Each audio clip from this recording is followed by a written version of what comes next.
There are so many reasons being put forth for you as a conservative to no longer trust Madison Cawthorn or to want him to be primaried or to resign from the House.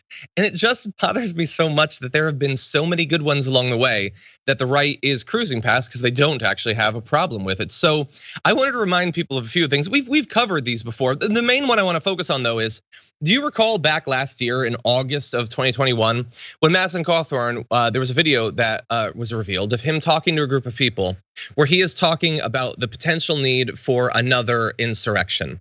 That the people in the crowd, we can show this headline, GOP Representative Cawthorn warns of bloodshed in comments appearing to endorse more rallies. Yeah, no, he's endorsing it. At one point during that, he's holding a shotgun and he's being asked by people, when are you gonna call us back to the Capitol? And he says, we're doing a lot of planning about that, and there might be a need for blood. But that wasn't something that caused the Republicans to turn on him. It was the cocaine orgies thing, the Hitler stuff with the Mein Fuhrer and the Eagle's Nest. That didn't do it. What's come out about him, his personal life back in college in terms of being a sexual predator allegations, that didn't do it, Brett. It was the cocaine orgies thing. And I think that brings up an interesting question. The reaction to it, doesn't it seem to fit more in a world where he was onto something with what he said than where he was just totally talking out of his ass? Like if there was totally no cocaine orgies, they'd get mad if he said that there were, but they're getting really, really, really mad. Doesn't it seem like maybe there was something going on? Yes, and there's no doubt weird cocaine orgies happening because one of the poster boys of this kind of behavior is Matt frickin' Gaetz, who has you want to talk Venmo receipts? This guy's got Venmo receipts for cocaine orgies, as far as I interpret them. And so that's happening. And so I think it's an internal war on that side, but also I'm guaranteeing you that there's been cocaine in the Republican Party since Reagan said it's morning in America because they'd been up all night. I like it. Anyway, yeah, I don't know that we'll ever know. I did want to add just one little extra angle of this. It was a great tweet by New York City Southpaw. Says the stuff that Republicans, the Murdochs, the Daily Mail are doing to Cawthorn right now is what people suggested they do to Trump at some point along the way to save us all from ever greater catastrophes. It's not undoable. They just didn't want to.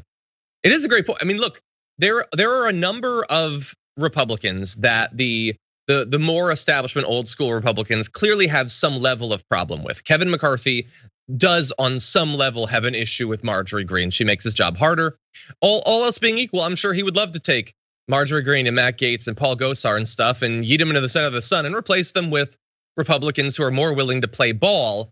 It's always just gonna come down to, do we feel like we have the upper hand enough to wage this war and come out on top?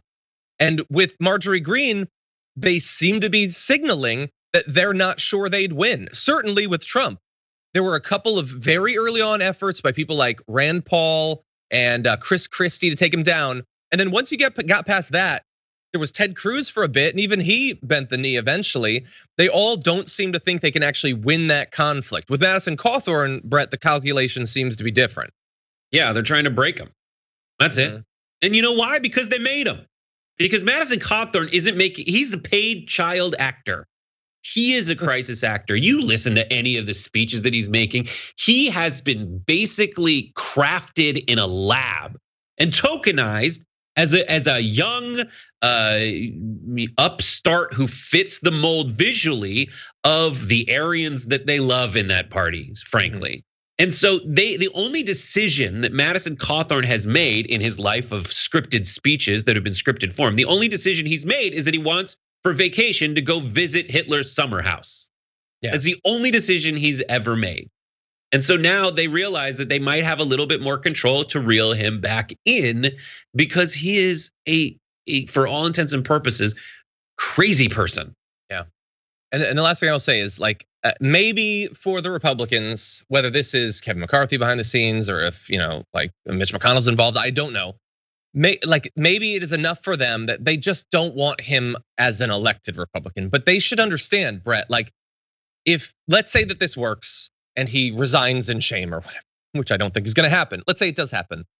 like he's just gonna launch a podcast like the next day. Right. They're gonna be bringing him on Fox and on OAN and on Newsmax. It'll like his credentials as an anti-establishment Republican will be even stronger. He'll be more popular. He'll be doing the speaking stuff and everything. He's not gonna go away. He would in fact be unleashed to be crazier on a daily basis. So I would say be careful what you wish for if you're Kevin McCarthy. But those are different people controlling different things, right? Yeah, they are. But so the difference is they want him to be Dave Rubin. They want him to be the gay they trot out. I'm sorry to put it that way, but that's what happens. They have a black. This is how they think about it in their words. They have a black they can bring out in Candace Owens. They have a gay they can bring out in Dave Rubin that they can use to appeal. They're fine using that. They only though if they can control that person.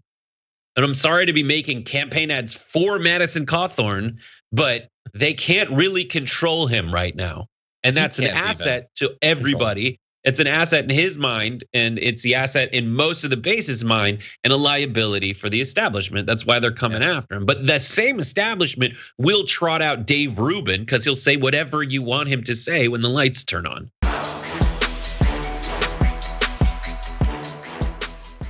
Check out the Damage Report podcast each day, wherever you get your podcasts, whether Pocket Casts or Stitcher or iTunes. You can join me as I give you the news and stories you want, with a range of co-hosts and interview guests jumping in on the fun each day. Again, that's the Damage Report, wherever you get your podcasts. And if you get them at iTunes, don't forget to rate and review. Sometimes I'll read them live on the show.